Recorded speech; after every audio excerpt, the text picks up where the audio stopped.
ஆஷாட நவராத்திரினாலே என்னோட செல்லம் என்னோட அம்மா வந்து ஏதாவது ஒரு அற்புதத்தை எங்கள் வீட்டில் செஞ்சிடுவாங்க. இந்த வருஷம் எதுவுமே செய்யலையே அப்படின்னு சொல்லிட்டு நினச்சிட்டே இருந்தேன். பூ எப்பவுமே பார்த்தீங்கன்னா என்னது விழவே விழாது, வச்சா கரெக்டாக நிற்கும்.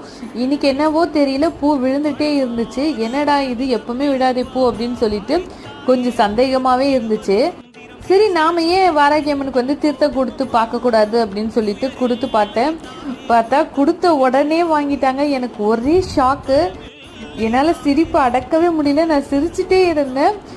வீட்டில் இருக்கிற எல்லாரையும் அழைச்சி காமிச்சிட்டு, அது மட்டும் இல்லாமல் என் பசங்க, எங்கள் அம்மா, என் தங்கச்சி எல்லாரும் பார்த்தீங்கன்னா அவங்களே தீர்த்தம் கொடுத்து பார்த்தாங்க. எல்லாத்தையும் குடித்தாங்க.